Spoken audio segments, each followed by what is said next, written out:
నమస్తే మిత్రులారా, నేను జలక్ష్మి. 3 రోజుల నుంచి కాళేశ్వరం మీద జరుగుతున్న కుట్రల్ని అడుగడుగున మనం ఎండగడతా ఉన్నాం. తెలంగాణ ప్రాంత ప్రజల్ని కూడా చైతన్యవంతం చేసే ప్రయత్నాలు కూడా చేస్తూ ఉన్నాం. నిజానికి కాళేశ్వరం కుంగింది. ఇక కాళేశ్వరం కాళేశ్వరం నుంచి లిఫ్ట్ చేయకుండా ఇటు మేడిగడ్డ, అన్నారం, సుందిల్ల వీటికి సంబంధించిన రివర్స్ పంపింగ్స్ ఇవేవి కూడా పనికి రాకుండా గోదావరి నీళ్ళు ఏవైతే వస్తూ ఉన్నాయో, గోదావరి ప్రవాహం నీళ్ళు ఏదైతే వస్తూ ఉందో ఎల్లంపల్లి ప్రాజెక్టు ద్వారా ఆ నీళ్ళు అందించని చెప్పేసి కాంగ్రెస్ పార్టీ డబ్బాలు కొడతా ఉంది. నిజానికి కాంగ్రెస్ పార్టీ చరిత్ర మీరు తెలుసుకుంటే ఇంత దీనమైన వీళ్ళు, ఇంత తెలివి లేని వాళ్ళ వీళ్ళన మనం ఓట్లేసి గెలిపించిందని మీకు చాలా వరకు డౌట్ వస్తుంది. అందులోనూ నీటిపారుదల శాఖ మంత్రి ఉత్తమ్ కుమార్ రెడ్డి గారు, ఆయన ఎంత ఉత్తముడో, ఆయనకు ఎంత మేధావితనం ఉందో మీరు తెలంగాణ రాష్ట్ర ప్రజలు కూడా అర్థం చేసుకోవాలి.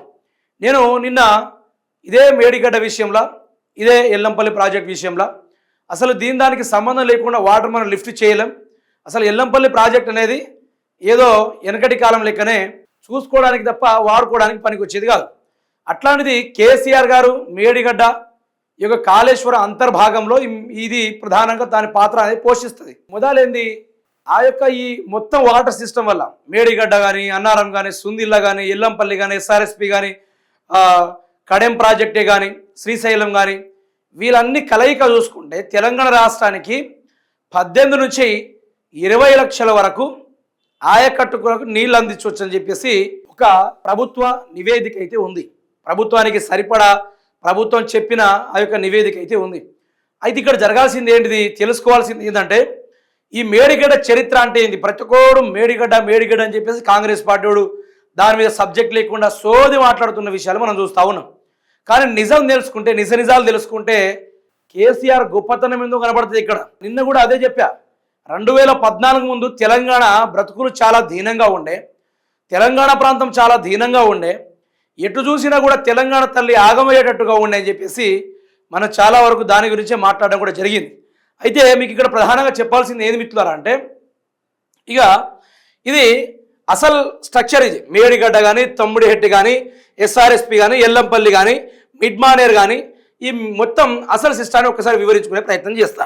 గుర్తుపెట్టుకోండి, 2004 ప్రాంతంలో వైఎస్ రాజశేఖర రెడ్డి గారు ఈయన ఈ మహారాష్ట్ర వాళ్ళ నుంచి ఇక్కడ ప్రాజెక్టు కట్టాలని చెప్పేసి 2004లో ఆ ప్రతిపాదన జరిపినప్పుడు అక్కడ బీజేపీ ప్రతిపక్షం హోదా వహిస్తున్న దేవేంద్ర ఫడ్నవీస్ గారు ఏం చెప్పారంటే, మేము అక్కడ మీకు మా భూభాగం మునిగిపోతుంది, మా వ్యవసాయం ఆగమవుతుంది, ప్రజల యొక్క ఊర్లు మునిగిపోతే ప్రాణ నష్టం జరుగుతుంది అని చెప్పేసి మాట్లాడారు. ఇక్కడ ఈయన ప్రతిపాదన ఏంది, ఈయన మేము 152 FRLలో కట్టుకుంటామని చెప్పిండు.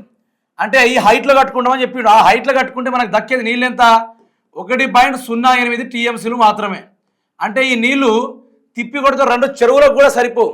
ఈ నీళ్లు సరిపోకపోతే వైఎస్ రాజశేఖర రెడ్డి గారు ఏం చేశారు, ఇక్కడ నుంచి ఎల్లంపల్లి ప్రాజెక్టుకి, ఈ ఏరియా నుంచి ఎల్లంపల్లి ప్రాజెక్టుకి ఒక కానువల తవ్వుకుంటూ వచ్చింది. అది తవ్వుకుంటూ వస్తే దీని ఏం చెప్పింది, ఇదే CWC ప్రధానంగా చెప్పింది అన్నమాట, మీరు అక్కడ అనవసరంగా పట్టుకుంటున్నారు, మీకు ఆ నీళ్లు సరిపోవని చెప్పేసి మాట్లాడడం జరిగింది. తర్వాత అక్కడ బీజేపీ దేవేంద్ర ఫడ్నవీస్ గారు అధికారంలోకి వచ్చారు. తర్వాత ఇక్కడ కూడా కాంగ్రెస్ పార్టీ విడిపోయి, సమైక్యాంధ్ర నుంచి తెలంగాణ విడిపోయి కంప్లీట్గా తెలంగాణ రాష్ట్రం ఏర్పడి కేసీఆర్ సీఎం అయ్యాడు. నా తెలంగాణ ప్రాంత ప్రజలకు నీళ్ళు ఇవ్వాలి, నా వ్యవసాయ రైతాంగానికి నీళ్ళు ఇవ్వాలని చెప్పేసి కేసీఆర్ గారు కఠోర శ్రమ పడిండు. ఆ కఠోర శ్రమ పడితే జరిగిన గొప్పది ఏంటంటే, ఆ టైంలో ఈయన కూడా పోయి దేవేంద్ర ఫడ్నవీస్ గారిని అడిగితే ఆయన కూడా వద్దని చెప్పిండు. మీకు ఆ నీళ్ళే సరిపోవు అని చెప్పేసి కేసీఆర్ గారు రిటైర్డ్ ఇంజనీర్లతోటి సుదీర్ఘంగా చర్చలు జరిపి సుమారు 18 రోజులు 20 రోజులు చర్చలు జరిపి ఆ చర్చలలో ఆ నీళ్లు మనం ఆడ కట్టుకున్నా కూడా అది పనికిరాదు, ఆ బ్యారేజే పనికిరాదు. అట్లా కట్టడం వల్ల ముప్పు ప్రాంతాలు ఏవైతే ఉన్నాయో ఒకవేళ ఫెయిల్ అయిపోతే ప్రాజెక్ట్ మొత్తం కొట్టుకుపోయే అవకాశం ఉంటుందని కేసీఆర్ గారు ప్రతిపాదనలు జరిపిన తర్వాత ఆ టైంలోనే విద్యాసాగర్ రావు అనే ఒక ఇంజనీర్ తీసుకొచ్చి తెలంగాణ భూభాగం మీద ఎక్కడ నీళ్ళు ఉందో ఒకసారి వెతికి చూడమంటే కాళేశ్వరం దగ్గర మనకు పుష్కలంగా నీళ్లుందని, ఇగో ఈ ఏరియాలో ఇది ప్రాణాహిత ప్లస్ ఇటు గోదావరి, ఈ 2 కలయికల దగ్గర కాళేశ్వరం ఏరియా ఇది. ఈ కాళేశ్వరం దగ్గర మనకు నీళ్లు ఉన్నాయి సార్, ఎంత ఉన్నాయని కేసు అడిగితే 282 TMCల నీళ్లు మనకు అదనంగా ఉంది, మనం ఇక్కడ కట్టుకోవచ్చు అనగానే కేసీఆర్ గారు ఏం చేశారు, డిపిఆర్ని తయారు చేసి సిడబ్ల్యూసికి సబ్మిట్ చేస్తే మీకు అక్కడ 282 కాదు 284 టీఎంసీల దాకా మీకు నీరుంటుంది.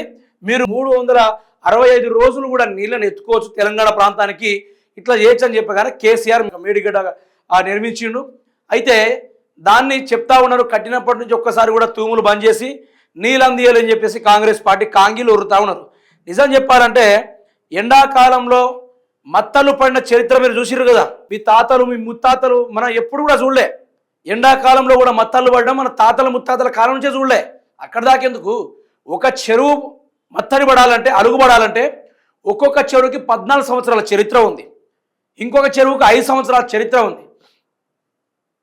ఇట్లా ఎన్నో చరిత్ర ఉన్న చెరువులు ఎండాకాలంలో ఎస్ఆర్ఎస్పి ద్వారా ఎస్ఆర్ఎస్పి ద్వారా రిజర్వాయర్ల ద్వారా కెనాళ్ళ ద్వారా చెరువులో నీళ్ళు వచ్చి జలకళ లెక్క ఉండే నీళ్లు పొంగినాయి. ఎండాకాలంలో కూడా భూగర్భ జలాల అదే నేల మట్టం కావచ్చు నీటి మట్టం కావచ్చు బ్రహ్మాండంగా ఉండేటిది. ఎండాకాలంలో బోర్లు పుష్కలంగా ప్రెజర్ తోటి కొట్టేది, అంత అద్భుతంగా ఉండే ఆ రోజుల్లో. అయితే వీళ్ళేం మాట్లాడతారు, కాళేశ్వరం ఇక పనికిరాదు దాని ద్వారా నీళ్ళు ఎత్తలేదంటే మీ సన్నాసితనం చాతగానితనం, మా వల్ల కావట్లేదు మేము కేసీఆర్ అంత గొప్పోళ్ళం కావాలని ఒప్పేసుకుంటున్నారు. ఇక్కడ డైరెక్ట్గా ఒప్పేసుకుంటున్నారు. ఏం చేయాలని అర్థం కాక సతమతం అవుతా ఉన్నారు వీళ్ళంతా. అయితే కేసీఆర్ గారు ఇక్కడ కట్టేసి మనం ఎంత నీటిని వినియోగించుకోవచ్చో తెలుసా, ఇదే ఇక్కడ నుంచి 245 నుంచి 265 టీఎంసీల వరకు మనం నీళ్లను ఉపయోగించుకోవచ్చు. అంటే 365 రోజులు లిఫ్ట్ చేసుకోవచ్చు. ఇక్కడ తుమ్మిడిహెట్టి కథ ఏంది, ఓన్లీ వానాకాలంలో మాత్రమే మనం నీళ్ళు ఎత్తుకోవడానికి అవకాశం ఉంటుంది. కానీ ఇక్కడ అయితే ఈ రెండు కలయికల ద్వారా, ఈ గోదావరి ప్రాణహిత కలయిక ద్వారా చాలా నీళ్లు ఉన్నాయి. ఇక్కడ నుంచి మొదలు పెడితే మహారాష్ట్ర వరకు ఫుల్ నీళ్లు 284 టీఎంసీలు. అంటే ఎండాకాలం కావచ్చు వానాకాలం కావచ్చు చలికాలం కావచ్చు ఎప్పుడు కూడా నీళ్లు లేకుండా ఉండదు. అక్కడ ఎనీ టైం వాటర్ ఉండడం వల్ల ఇక్కడ నుంచి కట్టడం కూడా జరిగింది. అలా కట్టి ఇక్కడ గేట్లు మూస్తే ఇక్కడ దగ్గరలో ఉన్న కన్నెపల్లి పంప్ హౌస్ అక్కడి నుంచి 17 మోటార్ల ద్వారా సీదా అన్నారం బరాజ్కి నీళ్లు తీసుకెళ్లే కార్యక్రమం ఉంటుంది. తర్వాత ఇక్కడ నుంచి సుందిల్లా పంప్ హౌస్ ఉంటాయి. సుందిల్ల నుంచి ఎల్లంపల్లి పంపులు సీదా ఈ విధంగా రివర్స్ లిఫ్టింగ్ చేయడం వల్ల తెలంగాణ ప్రాంతాలకు నీళ్ళు అందినాయి. 2014 ముందు చూసుకుంటే ఈ నీళ్లు మొత్తం వృధాగా బంగాళాఖాతంలో గెలిచిన చరిత్ర ఉంది. నిజంగానే బంగాళాఖాతంలోనే గెలిచింది అది. కానీ ఈరోజు చూసుకుంటే సోదరులారా, ఈ పంపు లిఫ్టింగ్ పెట్టడం వల్ల ఈడు దాకా నీళ్లు తెలంగాణ ప్రాంతానికి వచ్చింది. ఇప్పుడు ఉత్తమ్ కుమార్ రెడ్డి గారు ఏమంటారు, ఇదే ఎల్లంపల్లి ప్రాజెక్టు ద్వారా మేము తెలంగాణ ప్రాంతానికి నీళ్ళు అందిస్తున్నామంటే ఈ మిడ్ మానేరు కేసీఆర్ గారు మిడ్ మానేరు కట్టారు. దాని తర్వాత చాలా వరకు నిన్న ఇదే విషయం పైన మనం మాట్లాడడం కూడా జరిగింది. కేసీఆర్ గారు mid Maneru reservoir, Mallanna Sagar reservoir, Kondapochamma reservoir, Annapurna reservoir, Ranganayaka Sagar reservoir, Gouravelli reservoir, Gandhamalla reservoir, Baswapur reservoir, ఈ ప్రధాన రిజర్వాయర్లు మొత్తం నిల్వ సామర్థ్యం సుమారు 126 నుంచి 127 టీఎంసీలు. తాగుకు సాగుకు పరిశ్రమలకు అన్నిటికి కూడా నీళ్లు బ్రహ్మాండంగా పనికొచ్చినాయి.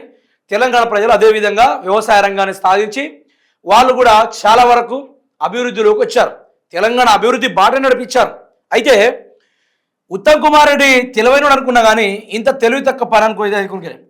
ఇప్పుడు దీనికి మేము నీళ్ళు అందించడం అంటే 2010లో ఎల్లంపల్లి ప్రాజెక్టు కన్స్ట్రక్షన్ అయినప్పుడు ఎల్లంపల్లి ప్రాజెక్టు ద్వారా 1 లక్ష ఆయకట్టుకులకు మాత్రమే మనం నీళ్ళు అందించగలం. కానీ వేరే ప్రభుత్వం వచ్చిన తర్వాత 2,25,000 ఎకరాలకు ఆయకట్టు ఎకరాలకు నీళ్ళు అందించే కార్యక్రమం వారు పనిచేశారు. అయితే ఉత్తమ్ కుమార్ రెడ్డి గారు గింత తెలివి ఎప్పుడు పడ్డాడు అనిపించింది. సీనియర్ నాయకులు ఉంటే సరిపోదు. అందుకనే ఉత్తమ్ కుమార్ రెడ్డి గారు యాడికి పోయినా కేసీఆర్ అంటారు ప్రిపేర్ అయ్యి రాకుంటే పీకనికి వచ్చిర్రా అని చెప్పేసి మాట్లాడుతూ ఉంటారు. ఈరోజు నీకు చాతరం కావట్లేదని మాకు అర్థమవుతుంది, నీ వల్ల కావట్లేదని మాకు అర్థమవుతుంది, పరిపాలన నీ తోడి కావట్లేదని మాకు ఫుల్గా అర్థమైంది. కానీ కాంగ్రెస్ పార్టీకి అర్థం కావట్లా. ఈ కనెక్టివిటీ ఎవరు కట్టిర్రు 2010లా? ఎవరు కట్టలే కదా. ఇక్కడ మేడారం పంప్ హౌజులు కావచ్చు, అదేవిధంగా ఈ ఎల్లంపల్లి ప్రాజెక్ట్ నుంచి మిడ్ మాదర్కు నీళ్ళు వచ్చే విధంగా కేసీఆర్ కదా ఈ కనెక్టివిటీని కట్టింది. కేసీఆర్ కదా ఈ కనెక్టివిటీలో మేడారం పంప్ హౌజులను ఆన్ చేసి దానికి నీళ్లు తెచ్చి స్వర్గ మార్గాల ద్వారా నీళ్లు తెచ్చే కార్యక్రమం కేసీఆర్ చేశారు కదా. ఎంత సబ్జెక్ట్ లేకుండా ఎట్లా మాట్లాడిండు ఉత్తమ్ కుమార్ రెడ్డి? అలా అలా ఎలా మాట్లాడతాడు? ఇది ఒక్కటి ఉంటే సరిపోతుందంటే ఏ లెక్కన ఇటో ప్రాజెక్ట్ లేదు, ఇటో కింద ఎటువంటి కనెక్టివిటీ లేదు. అట్లాంటప్పుడు తెలంగాణ ప్రాంతానికి నీళ్ళు ఎట్లా అందించారు మీరు? వీళ్ళదంతా డ్రామా సోదరులారు, గుర్తుపెట్టుకోండి, వీళ్ళదంతా డ్రామా. అయితే ఏమంటాడు ఈ మధ్యలో రేవంత్ రెడ్డి కానీ మిగతా ఈ వాట్సాప్ యూనివర్సిటీలో పిహెచ్డి పట్టా పొందిన కొందరు గావిదలు ఉన్నారు, ఏదో ఉచ్చబోసే దాంట్లో కాళేశ్వరం కడతారు, లేకుంటే ఒకడు పొలాలు కాళేశ్వరం కడతాడు, వాళ్ళు కట్టి ఈ నానా రకాలుగా ప్రయత్నాలు చేసుకుంటా వాళ్ళు చేసిన విన్యాసాలు మనం చూసింది. ఈ తుమ్మిడిహెట్టి దగ్గర నుంచి ఈ ఎల్లపల్లి ప్రాజెక్టుకి నీళ్లు ఇక్కడ బరాజు కట్టేసి ఒక 2 మోటార్లు పెట్టి మనకి నీళ్ళు అందిస్తే ఈ గ్రావిటీ ద్వారా నీళ్లు కిందికి వచ్చేటిది తెలంగాణ ప్రాంతానికి నీళ్ళు అందించని ఓ చదువురాని సన్నాసులు నిజంగా అవ్వయ్య బడికి పోయి చదువుకోరా అని చెప్పిన టైంలో బజార్ పంట తిరిగి గాడిదలు కాసుకున్న గాడిదలు ఈరోజు కాంగ్రెస్ పార్టీలో కొందరు యువ నాయకులు కావచ్చు, కాంగ్రెస్ పార్టీకి సంబంధించిన వాళ్ళు వాళ్ళ రాజకీయాలు చూస్తూ ఉంటే ఎట్లాంటి సోంబేరి రాజకీయాలు అంటే మినిమం సోయి లేదు. మీకు రేవంత్ రెడ్డిని జోకాలనుకుంటే జోక్కోండి, నేను కాదంటలే, మీరు జోక్కోండి రేవంత్ రెడ్డిని. కానీ తెలంగాణ జలప్రవాహి, తెలంగాణ ప్రాంతానికి ప్రాణం పోసిన ఆ జీవనాడిని పట్టుకొని ఈరోజు మినిమం సబ్జెక్ట్ లేకుండా సరే ఈడ కడతా అని చెప్తుర్రు. ఈరోజు సిడబ్ల్యూసి ఏం చేసింది ఒక్కసారి గూగుల్లో కొట్టు, సరే ఏఐని అడుగు ఒక్కసారి సిడబ్ల్యూసీలో కొట్టు. ఈడ 1.08 టీఎంసీలు, ఇక్కడ 284 టీఎంసీలు. దీని ద్వారా ఒక 2 చెరువులు కూడా నిండవు. ఈ తమ్మిడిహెట్టి దగ్గర ప్రాజెక్టు కడితే 2 చెరువులకు కూడా నీళ్ళు రాదు. కాళేశ్వరం దగ్గర మేడిగడ్డ కట్టడం వల్ల ఈరోజు తెలంగాణ రాష్ట్రంలో ఉన్న ఎన్ని చెరువులు ఉన్నాయో కేసీఆర్ అన్ని చెరువులలో మిషన్ కాకతీయ అనే పూడికలు దించి ఎండాకాలంలో కూడా త్రూ ద ఎస్ఆర్ఎస్పి కెనాల ద్వారా నీళ్లను విడిచి భూగర్భ జలాలు పెంచి చేపలకు మంచి జీవనాడిని ప్రసాదించి పశుగ్రాసానికి ఈరోజు భూగర్భ జలాలు నీళ్లు పుష్కలంగా అందేటట్టుగా పశుగ్రాస పచ్చడి గడ్డి ఎడారి ప్రాంతంగా ఉండే తెలంగాణని పచ్చగా ట్రాన్స్ఫార్మేషన్ చేసింది కేసీఆర్. దాని గురించి ఏంద్ర అంత సోది ఇది. ఈ నీళ్లు ఈడిదాకా ఈడికి ఇస్తా అంటే ఆనాడు వైఎస్ రాజశేఖర రెడ్డి గారు ఆయన వల్ల కాలేదనుకుంటారా? వైఎస్ రాజశేఖర రెడ్డి కన్నా మేధావులా మీరు? కేసీఆర్ గారి కంటే మేధావులా మీరు? అంటే వాళ్ళతోటి కాలేదు, మీరు ఇప్పుడు పెద్ద ఆలోచించేటోళ్ళు మేధావులు మీ అంత సోయి ఉన్నోళ్ళు ఎవరు లేరు ఇక తెలంగాణ రాష్ట్రంలో. మీరే గొప్పోళ్ళు మీ లెక్కన. ఇదేనా? ఆనాడు ఇది పనికొచ్చేది ఉంటే తుమ్మిడేటి దగ్గర నీళ్లు ఉండుంటే కేసీఆర్ కట్టుకోవడానికి ఏం మాయరోగం? ఒకడేం కూస్తాడంటే ఈ అన్ని ప్రాజెక్టులు కట్టడం వల్ల కేసీఆర్ గారు కాళేశ్వరం తోటి ఏటీఎంగా మార్చుకున్నారు, కమిషన్ కోసం కకృతి పడ్డారంటారు. భగవంతుడు అనేటోడు ఒకడు ఉంటాడు. బిడ్డ మీరు ఎవడైతే ఈ మాటలు మాట్లాడుతూ ఉంటే రాబోయే రోజుల్లో అన్నం కూడా దొరకదురా మీకు. అన్నం కూడా దొరకదు. ఏం కూస్తుర్రా బాయ్? కేసీఆర్ నిజంగా సంపాదించుకోవాలి, కమిషన్ల కకృతి పడాలి అంటే ఆయన హిస్టరీ ఓపెన్ చేయండి రా. కేసీఆర్ ఇట్లా ఎమ్మెల్యే గెలవగానే మంత్రి అవుతాడు. ఎమ్మెల్యే గెలిచినట్టు మంత్రి పదవి. ఎన్నో మంత్రి పదవులకు, ఎమ్మెల్యేల పదవులకు రాజీనామా చేసి పదవులను విసిరిగొట్టి ఆనాడు ఆంధ్ర పెత్తందారులతోటి కొట్లాడి కేసీఆర్ నా తెలంగాణ మన తెలంగాణ అనే గలం విప్పి తెలంగాణ ప్రాంతానికి మంచి చేసేటట్టుగా బ్రహ్మాండంగా కేసీఆర్ గారు ముందు కదిలితే ఈరోజు దాని మీద కూడా రాజకీయాలు. అరబై ఏం బతుకులరా మీయో బతుకులారా? మీకన్నా నేను అందుకునే చెప్తా, వీలాంటి వాళ్ళు పాకిస్తాన్ టెర్రరిస్ట్ కన్నా డేంజర్ వీళ్ళు. అందుకనే రాష్ట్రంతో సంబంధం లేకుండా కాళోజీ కవి గారు ఒకటి చెప్తారు, ప్రాంతేతరవాది అయితే గుడ్డలు తీసి కొట్టాలి, పొలిమేర దాకా తన్నుకుంటావాన్ని కొట్టాలి, ప్రాంతీయవాది అయితే బొంద తీసి పాతేయాలి ఫస్ట్ వన్ అని చెప్పేసి మహాకవి చెప్పడం కూడా జరిగింది. ఆయన ఉద్యమాలు చేసేటప్పుడు కేసీఆర్ గారికి ఎన్ని ఆఫర్లు వచ్చి ఉంటాయి ఒక్కటి ఆలోచించరు. తెలంగాణ ఉద్యమాలు జరిగినప్పుడు చంద్రబాబు నాయుడు నీకు తరతరాలు సెటిల్ అయ్యేంత ఆస్తినిస్తా, హైదరాబాద్ని సగం నీకే రాసిస్తా అని చెప్పి చంద్రబాబు నాయుడు ఎంత బతిమినాడు ఉండాలి. కాంగ్రెస్ పార్టీకి సంబంధించిన వైఎస్ రాజశేఖర రెడ్డి గారు ఎంత బతిమినాడు ఉండాలి. ఆంధ్ర పెత్తందారులు తెలంగాణ మీద దోసుకొని తింటున్న వాళ్ళు కూడా కేసీఆర్ కాలంలో పడి నీ ఉద్యమం విరమించుకో నీకు డబ్బులు ఇస్తామని చెప్పేసి ఆనాడు కేసీఆర్ వెనకాల పడి ఉంటే, కేసీఆర్ ఒప్పుకొని ఉండుంటే ఈరోజు సగం తెలంగాణ కేసీఆర్ది ఉండేది, సగం తెలంగాణ భూభాగం మొత్తం కేసీఆర్ది ఉండేది. కానీ కేసీఆర్ అట్లా చేయాల. నా తెలంగాణ ప్రజలు ఇబ్బంది పడుతున్నారు, బాధపడుతున్నారు, ప్రభుత్వ పథకాలు రావట్లేదు అని చెప్పేసి గతి లేక గత్యాంతరం లేక తెలంగాణ ప్రజల రక్తంలో అణువణువున బానిసత్వం ఉండిపోయింది, నా తెలంగాణ తల్లి సంఖ్యలతో బందీ అయింది అని చెప్పేసి కేసీఆర్ గారు 2001 నుంచి సుదీర్ఘమైన పోరాటాలు చేస్తే ఎందరో మంది విద్యార్థుల బలిదానాలు జరిగితే శ్రీకాంతాచారి పెట్రోల్ పోసుకొని చనిపోతే ఢిల్లీ గద్దెలు వణికిస్తే కేసీఆర్ సచ్చుడో తెలంగాణ వచ్చుడో నినాదం ఇస్తే అంతటి గొప్ప పొలిటీషియన్ చనిపోతే మన పార్టీలే కూలిపోతే అని శ్రీమతి సోనియా గాంధీ గారు కూడా తెలంగాణను ప్రకటించారు. ద బిల్ ఈజ్ పాస్ అని చెప్పేసి పార్లమెంట్లో బల్ల గుద్ది అని చెప్పారు. So it's not a joke.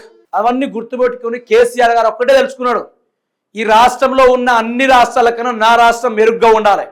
నా రాష్ట్ర పరికెప్ట ఇన్కంలో కావచ్చు, నా రాష్ట్రం ఆర్థిక వ్యవస్థలో కావచ్చు, నా రాష్ట్రం వ్యవసాయ రంగంలో కావచ్చు, నా రాష్ట్రం ఉద్యోగ భవిష్యత్తు విషయంలో కావచ్చు, నా రాష్ట్రం ప్రతి విషయంలో డెవలప్మెంట్ విషయంలో కావచ్చు అని చెప్పేసి కేసీఆర్ గారు కలలు కన్నట్టుగానే తెలంగాణ రాష్ట్రాన్ని సస్యశ్యామలం చేసి తెలంగాణ రాష్ట్రంలో పరికెప్ట ఇన్కమ్ 3 లక్షలకు పైగా పరికెప్ట ఇన్కమ్ను పెంచిండు. 2014 ముందు తెలంగాణ రాకముందు ఒక సామాన్య సగటు సంవత్సరాది ఆర్థిక పరిస్థితి చూసుకుంటే మిత్రులారా 40,000 20,000 మాత్రమే ఉండే. కానీ తెలంగాణ వచ్చిన తర్వాత ఒక మధ్యతరగతి కుటుంబం యొక్క సగటు సరాసరి ఆదాయం వచ్చేసి ఒక సంవత్సరం మొత్తం చూసుకుంటే 3 లక్షల నుంచి 20 లక్షల దాకా ఆదాయము పెరిగిందంటే ఇదంతా కేసీఆర్ గారు చనవ కాదా? కేసీఆర్ ఆ రోజు మనసు చంపుకొని నాకు ప్రజలతో నాకేం సంబంధం, వీడెవడో భూములు ఇస్తా అంటుండు, వాడెవడో సగం తెలంగాణ రాసిస్తా అని చెప్తున్నాడు అని చెప్పేసి ఆనాడు మనసు చంపుకొని కేసీఆర్ గారు ఒక్క అడుగు అటు సైడ్ వేసుంటే ఈరోజు కేసీఆర్ ఎట్లుండేది? బంగారు కంచాల అన్నం తినేటోడు, బంగారు కార్లో తిరిగేటోడు, బంగారు బంగ్లాను కట్టుకునేటోడు కేసీఆర్. ఆయన ఎర్రబలి ఫామ్ హౌస్ ఉంది కదా, సిమెంట్ తోటో సలాకులతోటి కట్టేటోడు కాదు, ఏకంగా బంగారంతో వజ్రాలతోటి కట్టుకునేటోడు. ఎందుకురా భయ్ పదే పదే కాళేశ్వరం కమిషన్ కకృతి? 2014 ముందు ఎట్లా ఉండేనా బతుకులు? గంజి కూడా దొరకలే, గంజి తాగుదాం అంటే గంజి గడక, అన్నం అంటే కూడా తెలియదు కదరా. ఇంట్లో అన్నం అంటే ఆ రోజు పరబ్రహ్మ స్వరూపం. అట్లాంటిది తెలంగాణ ఎంత గొప్పగా ట్రాన్స్ఫర్మేషన్ అయింది. ఆ రోజు కాలం ఎట్లుండే? అంత ఎడ్డి కాలం ఉండే. ఆ ఎడ్డి కాలం నుంచి ఈరోజు తెలంగాణలో బిజినెస్ చేసే స్థాయికి, ఉద్యోగాలు చేసే స్థాయికి, వ్యవసాయం చేసే స్థాయికి ఎదిగాడంటే ఎంత కేసీఆర్ వాళ్ళని మోటివేట్ చేసి ఉండాలి, ఎంత గొప్పగా కేసీఆర్ వాళ్ళని తీర్చిదిద్ది ఉండాలి, ఎంత గొప్పగా ఎంత అద్భుతంగా వాళ్ళని ముందుకు నడిపించి ఉండాలని దాని గురించి ఎప్పుడైనా ఆలోచించిర్రా? ఏనాడైనా ఏ ఒక్క రోజైనా ఆలోచించిర్రా అని అడుగుతున్నా. అయింది అమ్మితోటి ఏనాడైనా? మరి ఎందుకు రావై మాట్లాడితే కాళేశ్వరంలో కమిషన్, కాళేశ్వరంలో సంపాదించుకున్నారు, దోచుకున్నారు, ఎందుకు ఈ పీకులాట ముచ్చట్లు? ఈ 2.5 సంవత్సరాల్లో మీ కాంగ్రెస్ పార్టీ ఏం పీకిందో చూపెట్టుండ్రా. రేవంత్ రెడ్డిని పొగడే ముందు కాంగ్రెస్ పార్టీ ఏం చేసిందో ఒక్కసారి చూపెట్టుండి. మీకు నిజంగా దమ్ముంటే, జిగర్లో దమ్ముంటే చెప్పండి. మీకు ఈరోజు వస్తారు కదా, ఆ గుంతలలో కాళేశ్వరం కట్టుడు కాదురా, గాడిదలారా. ఇట్లాంటి మ్యాప్ అనేది ఒకటి ఉంటుంది, దీన్ని ఎక్స్ప్లెనేషన్ చేయాలా. ఎవరు కూడా కమిషన్ల కోసం కట్టలేరు, గాడిద భడవే సన్నాసి. తెలంగాణ లేని ఎక్కడ లేని సోది సంత అంతా కాంగ్రెస్లోనే ఉంది. సోంబేరి మొఖాలు వేసుకొని పొద్దుగాల వేసి కేసీఆర్ మీద ఏడుస్తూ ఉంటారు. ఇక్కడ కేసీఆర్ అలా సమస్య. 2 సంవత్సరాల నుంచి 6 గ్యారెంటీలు ఎడువైనాయి. దాని గురించి ఎవరైనా మాట్లాడుతున్నాడా? ఏ ఒక్కడైనా మాట్లాడుతున్నాడా? దాని గురించి ఎవరు చెప్పడు. ఓ వచ్చిందల్లా ప్రతిసారి కేసీఆర్ కేసీఆర్ కేసీఆర్. బిడ్డ అదే కేసీఆర్ బయటికి వచ్చిన నాడు మిమ్మల్ని పండబెట్టి తొక్కకుంటే ఆ రోజు నేనే టెలికాస్ట్ చేస్తా బిడ్డ. ఇవన్నీ మిమ్మల్ని బీఆర్ఎస్ వాళ్ళు గుడ్డలు కూడా తీసి రోడ్ల మీద ఉరికిస్తారు, గుర్తుపెట్టుకోండి. 6 గ్యారెంటీలు ఇచ్చే దమ్ము లేదు, 420 హామీలు అమలు చేసే సోయి లేదు. ఏం చేసిర్రా మీరు? ఏం చేసిర్రు 2 సంవత్సరాల నుంచి? ప్రతోడు మూతి మీద మీసాలు లేనివాడు కూడా కేసీఆర్ గురించి మాట్లాడే. నిన్న మొన్న వచ్చిన మూతి మీద మీసాలు పెద్ద బొచ్చు లేక ఫీల్ అయ్యి వీళ్ళందరూ కేసీఆర్ని ప్రశ్నించుడే. మీ కాంగ్రెస్ పార్టీ ప్రశ్నించండి, మీరేం పొడిగించిండు ప్రశ్నించండి. కేసీఆర్ గెలిచిండు, తెలంగాణకు నీళ్లు తెచ్చిండు. కేసీఆర్ గెలిచిండు, తెలంగాణకు వెలుగు తెచ్చిండు. కేసీఆర్ గెలిచిండు, గుంతల్లో ఉన్న దాంట్లో రోడ్లు వేసిండు. కేసీఆర్ గెలిచిండు, ఒక ఊరి కింద, ఒక గ్రామం కింద 4 ఊర్లు 5 ఊర్లు ఉంటే ప్రతి ఊర్లను గ్రామ పంచాయతీ చేసిండు. వాళ్ళ ఊర్లలో వాళ్ళు బాగుపడేటట్టుగా చేసిండు. కేసీఆర్ ఏం చేసిండు? ఎడ్డి కాలం నుంచి ఆలోచించుకునే మార్పు తెచ్చుకుందామనే ఆలోచన దాకా కేసీఆర్ చైతన్యవంతం వచ్చిండు. మన సర్పంచ్ ఎన్నికలు చూడలే ఎట్లా జరిగినాయి? సర్పంచ్ ఎన్నికలు ఒక ఎమ్మెల్యే ఏ విధంగా పోటీ చేస్తాడో ఆ విధంగా ప్రచారాలు, ఆ విధంగా బ్రహ్మాండమైన రిజల్ట్స్ కోసం ఎట్లా, that is the transformation. KCR ఒకటి అనుకున్నాడు, నా తెలంగాణ ప్రజలని చైతన్యవంతం చేయాలని కేసీఆర్ అనుకున్నాడు. బానిస సంఖ్యలు తెచ్చిండు. ఈ రోజు ప్రతి ఒక్కరు సంపాదించుకున్నారు, అభివృద్ధి అయ్యిర్రు. కానీ ఈరోజు కేసీఆర్నే ముంచే రాజకీయాలు చేస్తున్నారని కేసీఆర్ అనుకోలే. ఇదే వ్యవహారాలు. మీకు పదవులు కావాలంటే రేవంత్ రెడ్డి జోక్తే పొద్దున్న నుంచి సాయంత్రం దాకా జోక్కొని కూర్చుంటే పదవులు ఇస్తాడు. అంతేగాని పదవుల కోసం మీ ఆర్భాటాలేందో, మీ హంగులేందో, మీ కథ ఏందో అర్థం కాని పరిస్థితిలో ఉంది. అయితే ఇది తెలంగాణ చరిత్ర, తెలంగాణ అసలు కథ, తెలంగాణ వ్యవధి.